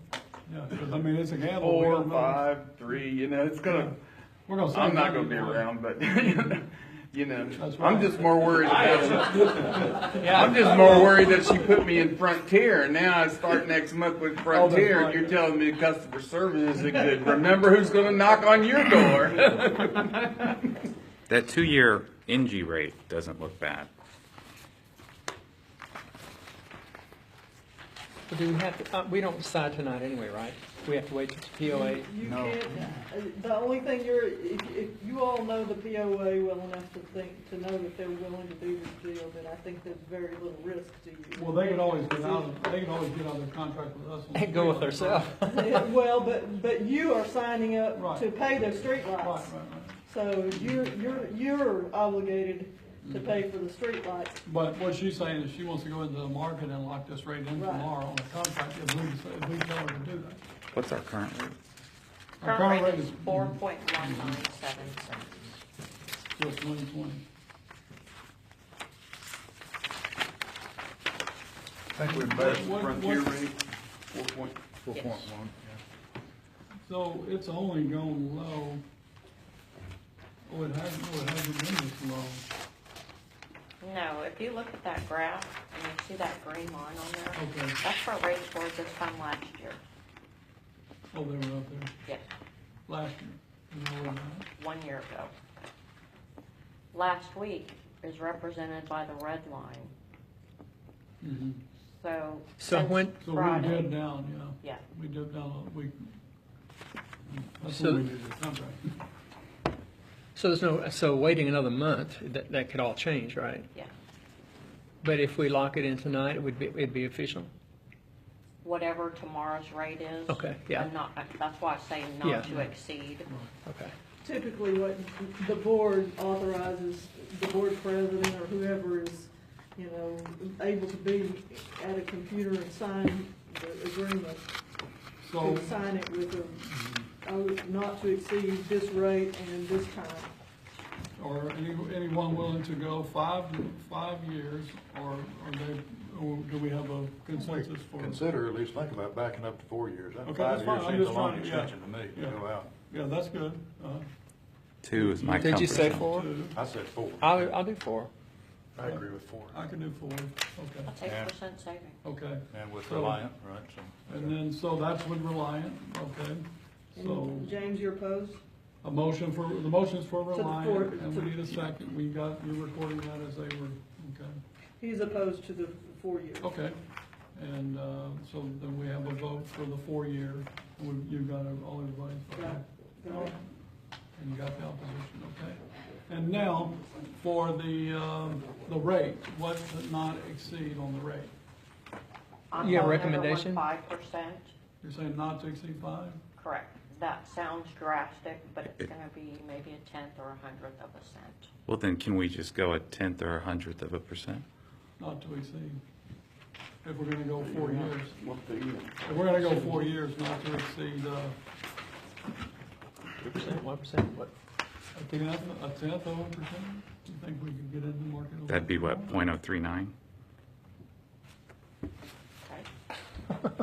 Okay. Well, I mean, if it's, Doesn't give you much room, does it? No, But it's I- 4 years, I mean. What? Or either the 4 cents being the top of it. Okay, Do you 4%. understand, guys? 4%? 4 4 cents, 4 cents? cents. Not to exceed 4 cents. Bet you're not gonna go up that high. Yeah, I okay. promise. Are you guys okay with that? Not to exceed 4 cents when she goes into the contract? That's fine. Yeah, good. I'm good. And then, so if it goes up, then that takes our, that will also change our, we'll still have a 4-year contract, but our savings will go down. If it goes over 4 cents, then I'll call Lori and tell her. So, well, we're good with the 4 cents. That's, you got all that? Yeah. Is there anybody opposed to that part of it? Okay, now what else we need? Who would be available to sign a contract once Lori? I've signed the last 3. Okay, well, we You can. will? Okay. Well, I have signed the last 3. Okay. Well, And I'm we'll okay let with you do it Bill again. doing it. Huh?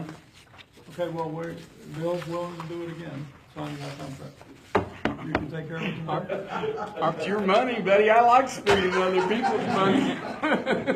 Okay, and all in favor that Bill takes in, signing our contract for, I'll make the motion. Second. all in favor? Aye. Aye. Any opposed? Thank you. Great, thank y'all very much. Thank you. Mary, send it to Lori and, because I don't sign it till Lori tells me it's okay. Correct. So you can't spend our money until she tells you it's okay. But we can get in cahoots. So, once we get this contract, we need to, talk to the POA as well, to let them know that we've signed a 5-year contract. We'll be in contract for 7 years. Mary, real quick, how does, as sales director, how do you make money on these contracts? Our fee is included in the rates that you see.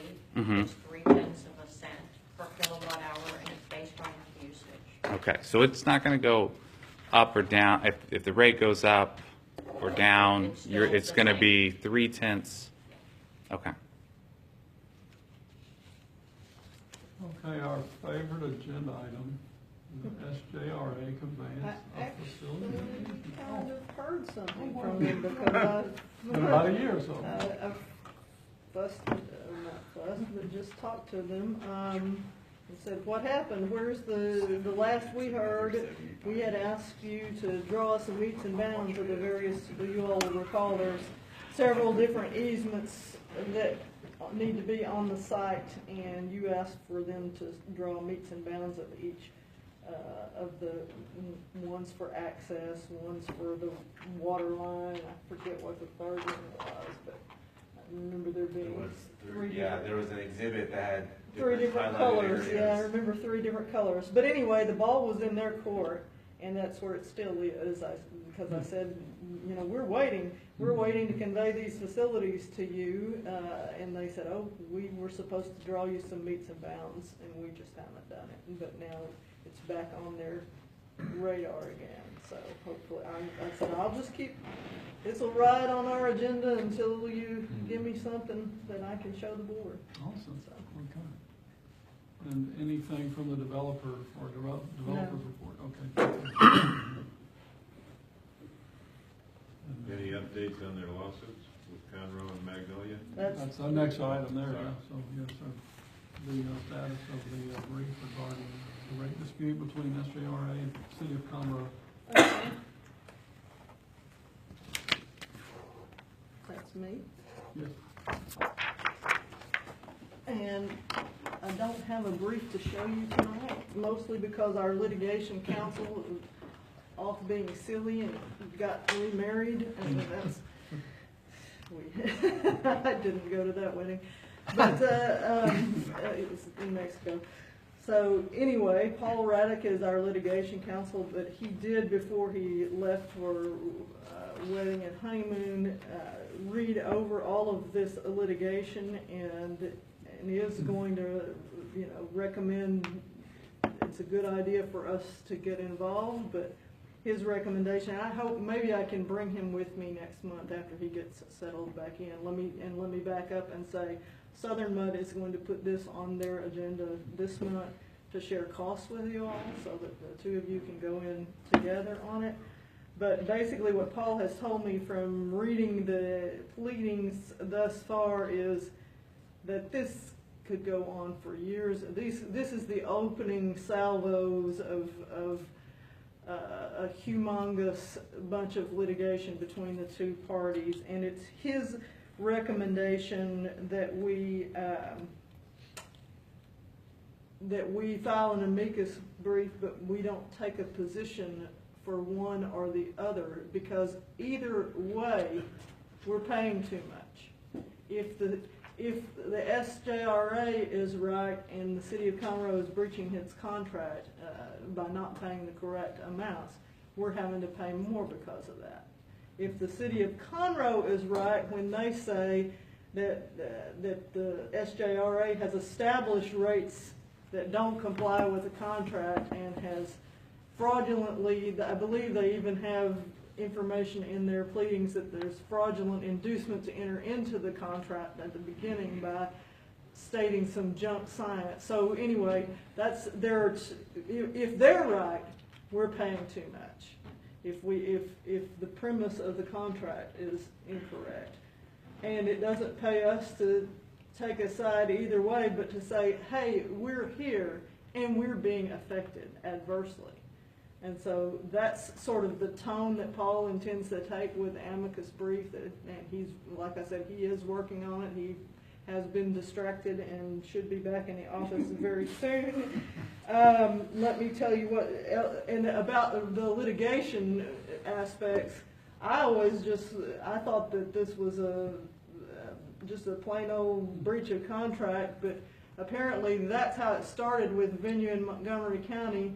And now SJRA has moved it over to in Austin because they're treating it as a bond validation suit, because SJRA issued revenue bonds, and so this is their revenue stream, so they're considering it to be a validation of their bond suit. So that's with venue in Austin. So they're arguing, right now the argument is just about that. Where should this case be? Should this case be in Montgomery County, or should this case be in Travis County? So we're at the beginning of a long and what it looks like could be protracted bunch of litigation where nobody but the lawyers are going to make a lot of money. So that's the long and the short version of what I know so far from, and I wish I had something in writing for you, but I just couldn't. He was too distracted this month, but what I'm hoping to be able to bring you next month is a brief to look at, and Paul is saying he doesn't want to reinvent the wheel here and charge you $1 million. He thinks, $10,000–$15,000 split between the two districts, Basically to remain neutral though. Right. I mean, I like the idea of not taking sides. That was because it's all about the fact that the way it could have happened is you could have sued someone, said you don't agree with that, paid the rate that everybody pays, and then if you're right, then you get. But if the way it's going right now, it's hitting us. Well, every other. It's hitting every other rate payer. Right. Well, from what I understand here, though, we're writing the brief to try and get an answer when it's going to trial, but right now, they don't even know which court it's going to belong to. So right, I'm not sure that we need to have a brief. Paul, Okay. well, of course, Paul, Paul's a lawyer, and he'd like to make some money too.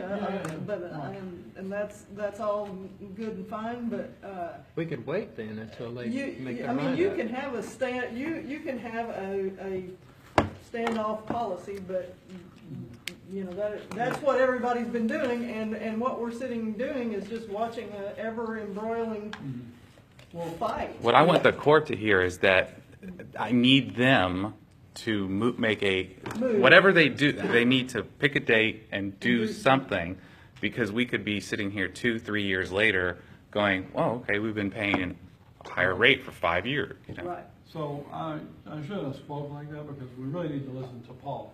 Right. We need to hear from Paul, see what his thoughts are, how he can help us. Yeah. And like I said, he did work on it, he did read, and I was just amazed at where it was, because I really thought it was just a plain vanilla breach of contract that they were arguing about, but now they're arguing about venue, they're arguing about everything. and it's a very involved case, and I'm not recommending that you all get in the middle of all that and make arguments like that, but your central argument is, we're here, we're paying more because one of these two is right.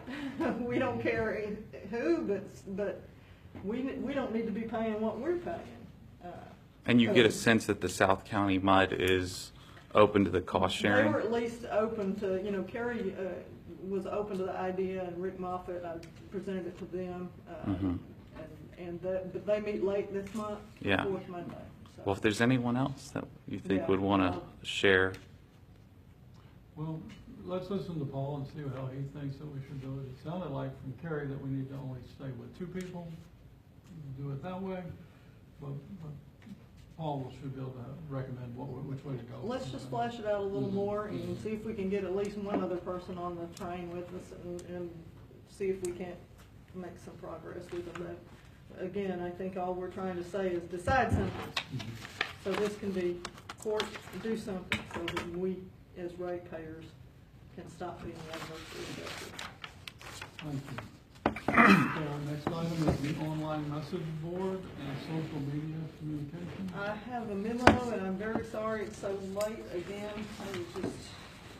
The month got away from me here, but you should have a memo in front of you dated today from me and from Jennifer Seipel in our office. Jen I put her in charge of doing the research because she's younger than I am. She's better at research at Westlaw than I am, and I wanted a fresh perspective, somebody that didn't come to these board meetings or didn't have any association with any of this, so they could just tell me what their thoughts are. So this is mostly from Jen and a little bit from me, and so basically I'll give you a couple minutes, and I expect you'll want to take this and digest it a bit, but what James has pointed out to us when he took his Open Meetings Act training is that there is this new, fairly new law, 551.006, which is in the government code, that allows governmental entities to use online message boards, publicly viewable, okay? And those can be used between meetings by you directors to post up your thoughts or ideas about the district's business.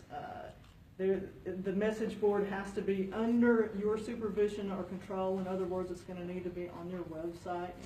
And I did talk briefly with Shannon Wallier at Off-Cinco about it. She doesn't have any clients that do this, but she's capable of doing it. It's possible. It's just a link. It has to be.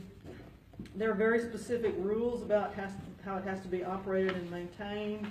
It's got to be viewable and searchable by the public. It's got to be no more than one click away from the primary web page, and certain communications have to be on there for a period of 6 years. So once you've said it, it's there and it's out there.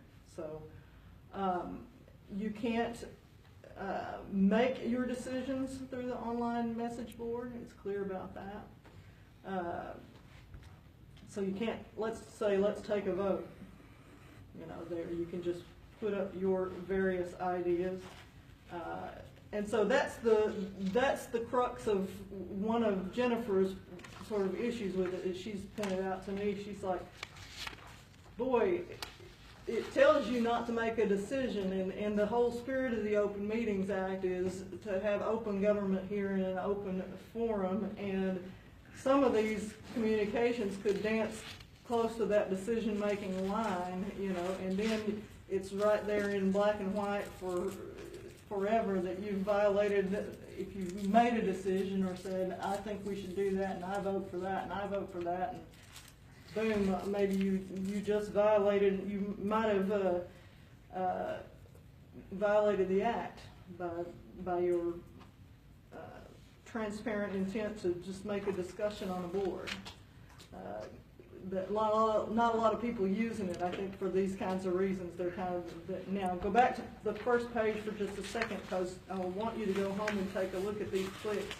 We did find 4 different places, 4 different cities, and, well, 3 cities, looks like, and 1 MUD. Austin's the most, obviously, they're the most proficient at it. You look at theirs, and they're on there all the time with ideas and posting up things from the various council members. Wells Branch and Mineral Well and Castroville, not so much. Looks like they put it together when it first came out and then lost interest in it pretty quickly. So then we get to back again to page 2. Jen, and this was a very interesting point that Jen made to me. In having this message board, you may actually put people who are just coming to the monthly meetings, old timers that don't click on the click, at a disadvantage, because they didn't sit between the meetings and read the message board. And so all this discussion that happened on the message board, and then you get to the meeting and it's 5 minutes and they make a vote and they're done.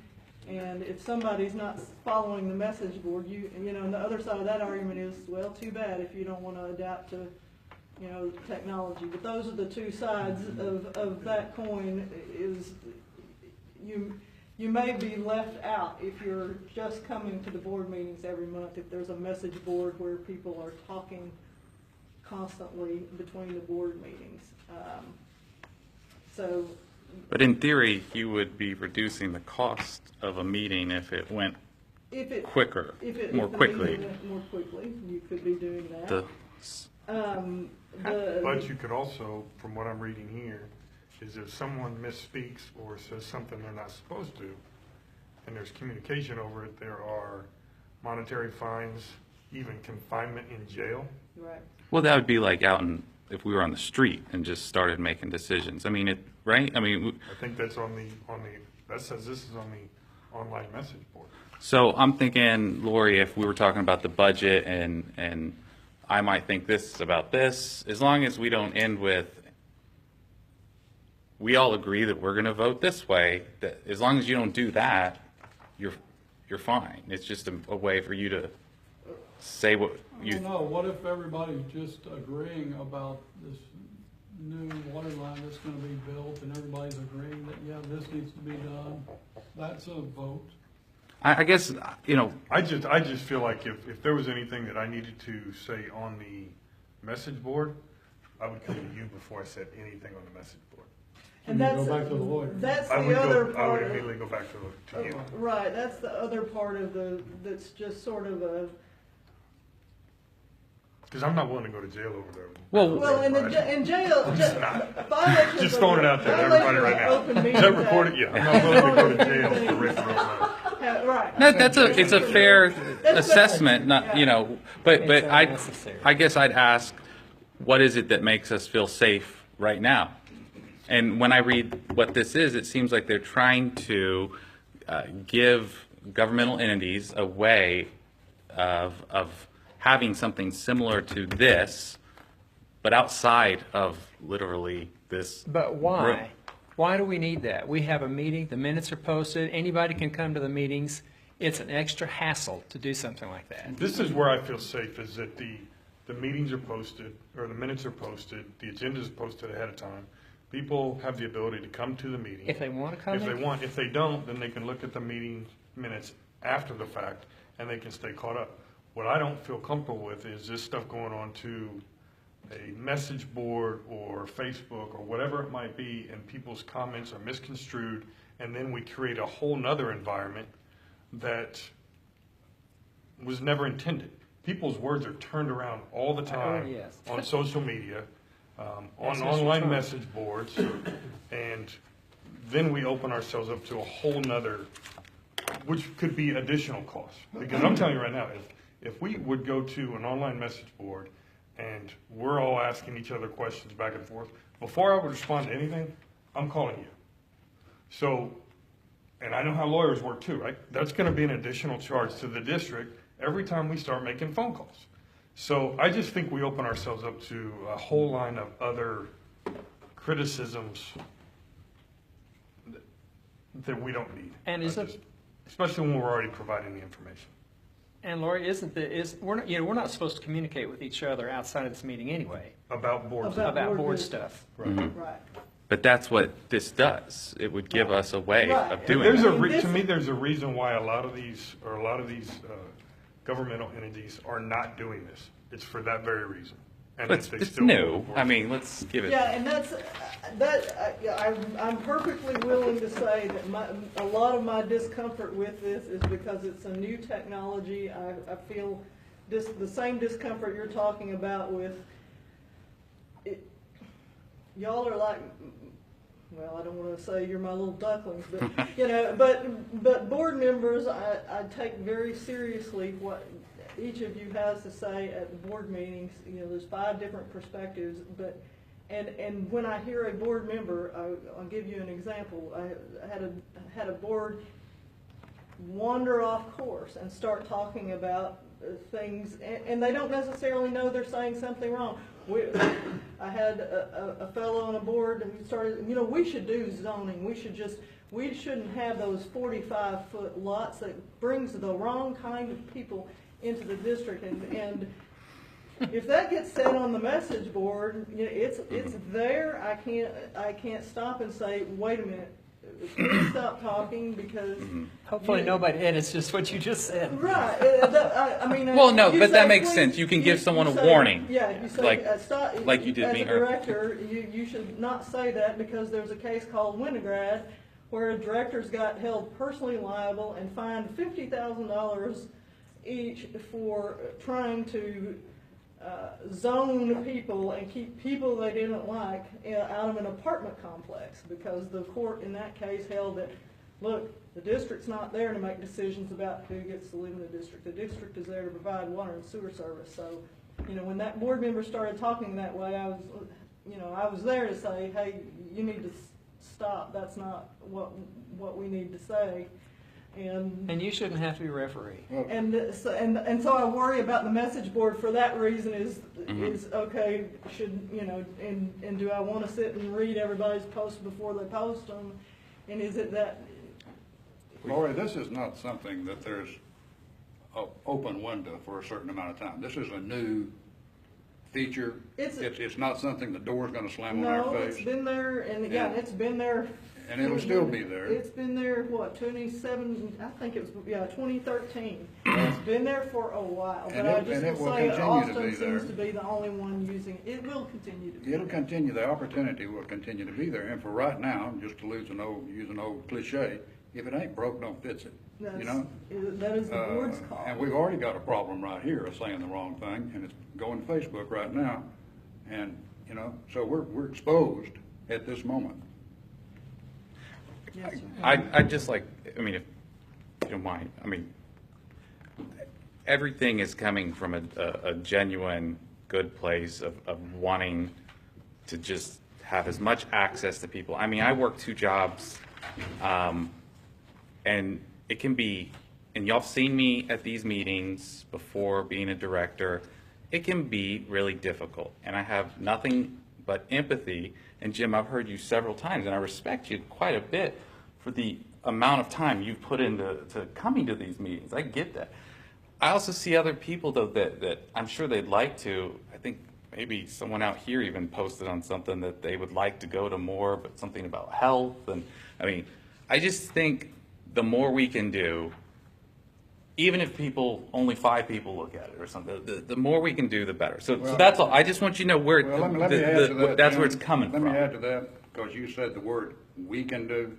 In this case, so far, it's been what you can do if we weren't a part of it. And, I got on and I listened to the part of that was posted a day or 2 later. I had to get my daughter-in-law to help me because I don't do Facebook. But be that as it may, in the background and interfacing were people who I guess are Facebook friends of yours that are commenting, well, what in the world is going on? This is the sidebar that you hear while they're recording. Jim, this stuff sounds crazy. What in the world are y'all doing? Well, is that beneficial to Rayford Road MUD when it precipitates and encourages those kind of comments? I just, it's their playground, not ours. Well, but you're putting the built the toys out playground. there for them to play with. I mean, I'm saying that it's the residents, they own all of this, so. And the residents have the ability to come to this meeting, just like you started. You say that, but, I mean, if we're being honest, there's a lot of people, and take the health one, just right there. Like, God forbid something happened to somebody and that wanted to come to the meeting, this is a way that they would have more access to what's going on. That's, They've got access to the minutes, all they have to do is get From the message board, online. they would have more access? yeah, they can wait 2 months to find out. Well, if you're speaking about time, I mean, I can tell you right now that I work 1,200 hours a year overtime. I've got a fundraiser that I've put on for my daughter for the last 11 years, and it's this week. But I found time to come here. I found time when I started coming to these meetings, when I was just attending these meetings. I attended these meetings for 4 years before I became a director. I found time. It's important business to our community. Yeah. And I want to comply to our rules, and I don't think we are right now with this recording. We're going to get into that some more. But the message board I'm not interested in, and I think we can move on from the message board. I don't see any interest from the board on that. So if we can move on to the next section of this about recording our meetings. And from what I can understand, we are breaking our open meetings rules, and it's not providing transparency to our residents because not everybody has access to it. So we want transparency. We want it to be fair for everyone to know that we're broadcasting this. What item are we on? We're on 14. And it says, social media communications. So is the board, I saw heads nodding, but I think I would prefer the board take a formal action on. Yeah, I'm not sure I understand what we're talking about. On the online message board, there, we are. I got not that, gonna not, pursue no that. interest. We're not gonna pursue that. Well, I want to. We want to vote on that. There's Yeah, no interest in- let's make a vote. I'll vote aye. I will make a motion. It'll die, probably. I make a motion that we have an online message board. Okay, it's dead. And then our second part of that agenda item is social media communications. Again, I will advise the board that the board cannot live stream these board meetings without meeting very specific items in the law. What you are doing right now, you are a board member, but you are not doing this. If you are live streaming this, you are not acting on behalf of the board, or am I correct? That's correct. Okay. So you're putting your personal needs or wants ahead of the board of the Rayford Road MUD, is that what I understand? And its residents. I am only interested in protecting the idea that the board, the district, for it to live stream meetings, there are procedures that have to be followed. Yeah. So the district is not live streaming this meeting. The Rayford Road MUD District board members are, well, James is live streaming it, right? James Ridgway is live streaming this meeting, not the other board members. So could an attendee stream the meeting? Okay, we'll get that answered there once. Let her record that. Or did you get, are you? An attendee is allowed to record. Okay, is And there a that- difference now- between recording and Yes. Right. streaming? Oh, yes. Now that, I have, exactly, I have not, Yes, there is. I haven't done that's gonna be a really good question, because that's what the board, I think, was where we need to go in terms of me doing the next piece of research on this, is what is the difference, because there are two statutes. One relates to recording meetings, and it says that definitely people are allowed to record the meetings, but the board is allowed to make reasonable rules about that. In other words, you can't be disruptive and you can't come stand up and stick a microphone in people's faces while they're trying to do the board's business. So the board can adopt those kinds of rules. And then the second law just relates to the power of the district to live stream the meetings. So, and if the district chooses to live stream or broadcast, is what the statute says, I believe, but broadcast, then the district has to follow some procedures about where they put that on the internet and how they post a notice that they are doing that. So simply I just want to make clear, this individual board member is not acting on behalf of the district right now. He's acting on his own behalf. Which is why it was never brought up. Right, and So Lori, does this take a board action when we get to that point to do that? And is it legal for an individual, or is an individual board member? Am I the board if I put my iPhone out here and do that? Right, that's, See, that's, How can he be doing this, because he is a board member? he is a So board member. He is broadcasting it as a board member, so he is in violation of open meeting rules. So we could sit here and do it. No, she No, said. you can't No, stream you it. have to record it and then take it home and do whatever. And I haven't looked at whether there's a statute about whether individuals can, but press shows up at board meetings all the time. I would suspect that press could broadcast your meeting without your consent, and we've actually had that happen. Well, we're gonna ask her to look into that I'll have rule to find out. Send what them an says. invitation. I mean, let's look at the spirit of what we're saying, though. In the spirit of the Open Meetings Act, we are trying to say that it's okay to record, and then some amount of temporal, like time, actually passes, and you can upload it. But if you do it real time, I mean, when you start breaking it down, it just sounds There kind are of rules, silly. though, that she has pointed out But about James, how it's you do not this. fair to everyone that doesn't have So access you're to it. okay with someone that uploads it 30 minutes later? But that's not the rule. That's not what she's saying the rule is. It's not possible that you as a board member can upload it 30 minutes later. We need to be able to get our information to everyone in our district. They all have to have a way to get it. That's what Or she's not saying. at all. So we're not in compliance with that. So is that true, Lori? A board member couldn't upload a recording of this? I can't tell you what, I'm not. I've never heard of that.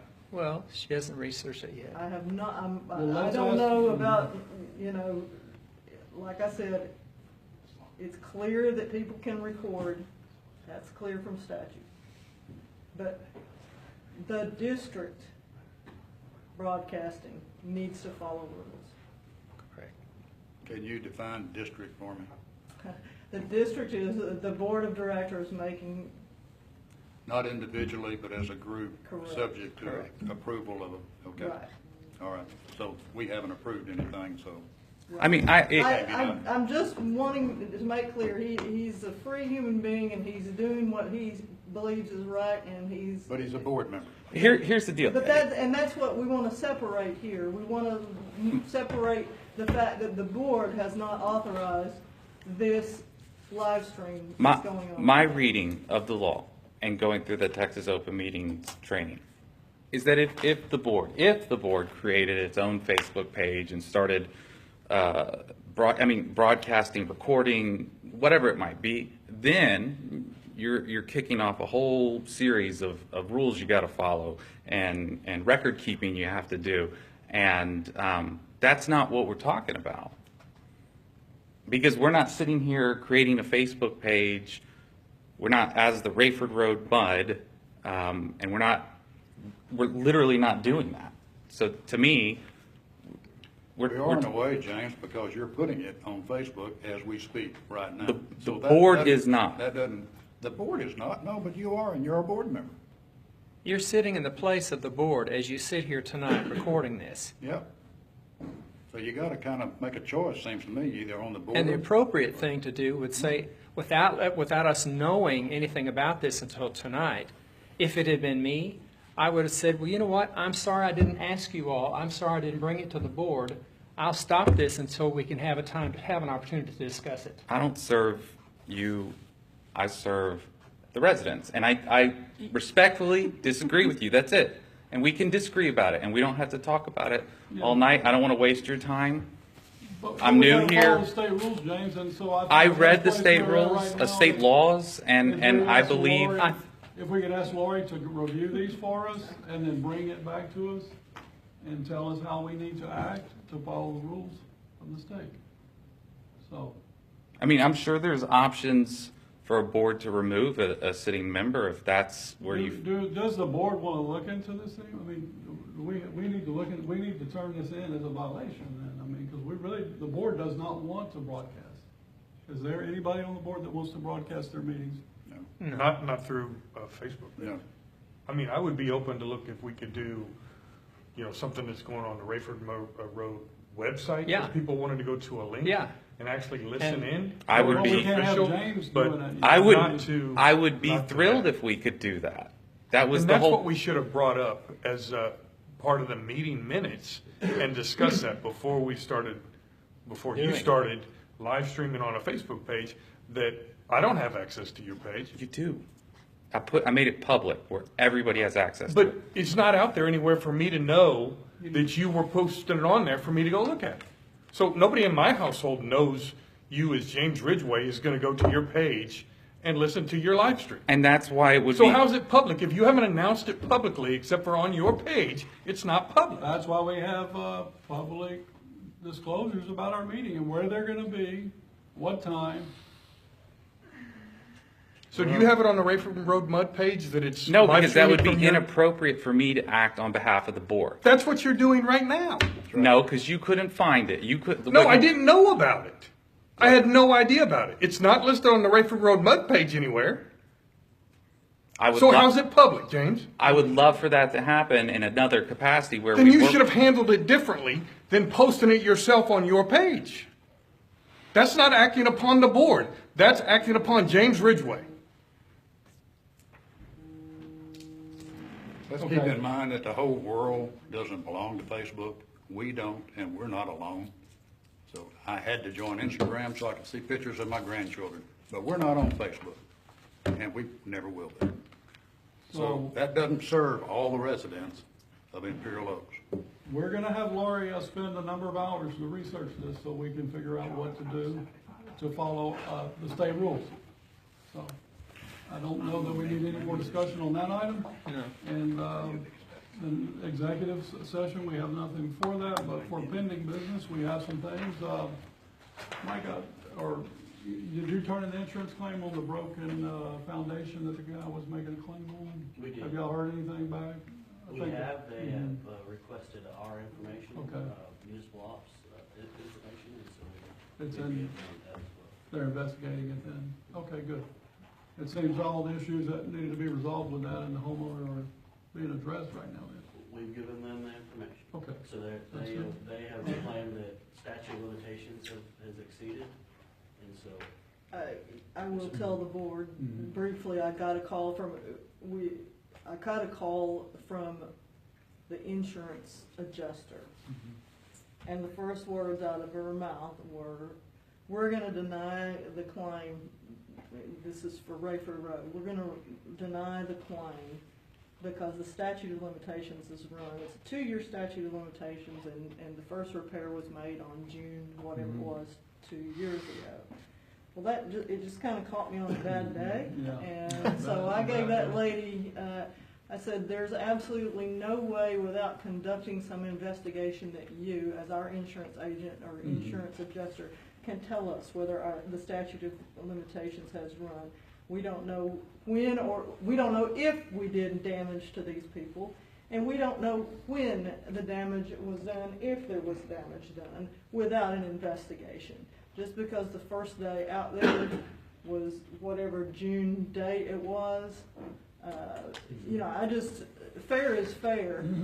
I represent you all, Rayford Road, but that's why you purchase insurance is, the insurance is supposed to investigate on your behalf and figure out if there's something here that they need to pay a claim on.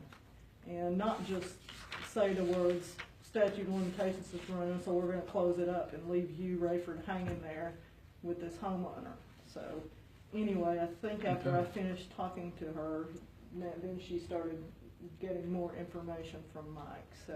They resolved that by saying, well, we're gonna go after your insurance, Right. municipal ops, we're gonna go let your insurance. Wow. Sorry, but it just needs to, Yeah. you Laying know, out they right need now, to, yeah. they need to fight it out and figure out who's Okay, very good. It may be that nobody, the investigation may reveal that his repair was perfect, and we didn't damage that person, and their house is naturally, something's happening to it because of subsidence. Right, yeah, that's what we're looking But for. We They need to know. investigate that, to And know it's that. processing right now, so that's mainly what we need to have every month to check up on that. And then, the next item would be pending is that, James was gonna share some information if he got any from the AWBD meeting. Yeah, I'll make it very quick. It's why I thank you, Mike, for printing these out for me.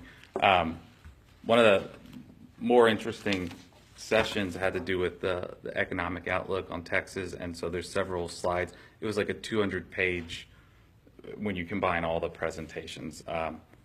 So feel free to look through it. I'd encourage you to. There's some really good info, and there's even a slide about Montgomery County and projections on growth, and there's, as we've all heard, a lot of it coming. There was also a good presentation on some of these things that we've talked about with, as a director, and what not to say, when not to say, those kind of things. So just to close it up, I really think that it's a great resource that we should all be going to every year.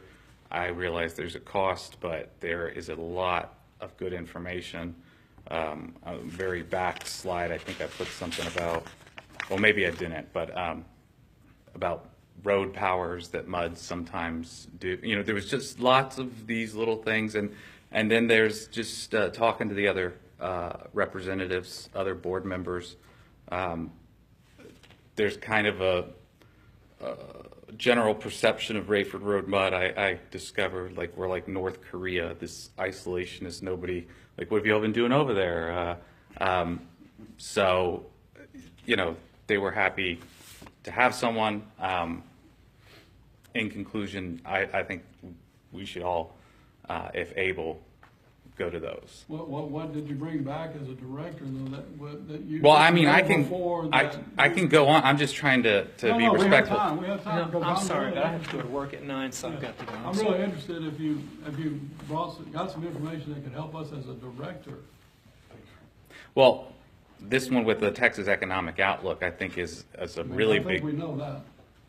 We've got a good feel that the economic outlook, but as a. Well, no. as Okay, water- if you go to water the and sewer treatment- 1, 2, let's see, the third slide there and the fourth slide. Montgomery shows up on this one right here, John, Right. as more intensely red than Harris County for domestic migration by county. So it's not just population growth, it's population growth specifically in our area, and that's going to mean something for the demands on our system. Even if we're built out, there may be concerns in the next 10 years, 15 years about what that means for our water resources, the cost of water.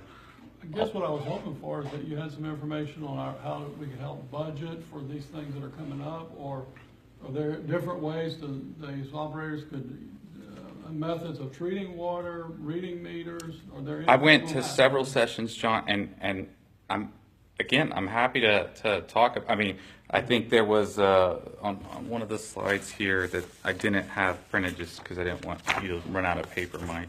I'm trying to get an interested help myself. There was what should an old MUD do, and there were all these. Pecan Grove, I believe, was one of them, and they talked about surface water. There was talk about reclaimed water. Just something, James, that you could write up in a report form and post it on the website. That'd be an appropriate place, and we could all see it then. Because we would like to go if we could get a lot of information like that. from this Perhaps we could conference. consider sending alternate directors year to year, and it's a big expense to send the whole board over there, but one each year. Well, and it's cheaper if we do it sooner than later. The ticket prices are cheaper earlier on, but that's an idea. I saw a lot of boards that were there together, and you can't go to every meeting, every session. So they'd split their board up, and I tried to jump on the second day to like 2 different ones because I wanted to learn how bonds worked. And so anyway, that's what I learned. Some of the groups, they'll split their people up, and then they'll come back and they'll recap. The point is, there's a lot of good information, and there's a conference outside of the conference where you're meeting other boards, you're hearing about some of their situations, how they've handled it, and then you're also talking to people that are potential contractors and learning about what they do. So, Did you find any contractors that would be useful for us? well, I like who we have. Okay. But, you know, by talking to someone else, I realized how much I like what we have. Well, that sounds good then. Thank you very much. And I Why need a are we motion to considered adjourn. North Korea?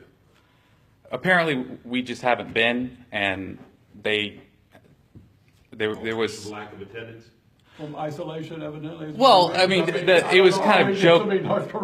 jokingly shared that like, oh, what's going on over there? How come, you know, we haven't seen anybody. Nobody's come here. We haven't seen anybody at our board meeting. But a lot of these directors, sometimes they go to each other's meetings or they see each other at events like that. Well, I go to the Drainage Coalition meeting every time they have one, and there's about 5 or 6 different coalition members that are there, including, you know, the city of Oak Ridge is one of them. I mean, so we're nowhere near North Korea. I mean, I see. John, let me emphasize, Yeah. it was jokingly shared like that way. But That's fine. You didn't say it. It was them, and so you know. But I don't see how they get it because I see a bunch of them like that. You know. and Okay. Well, that's good. Yeah. All right. Motion to adjourn, please. Make a motion. second. Thank you.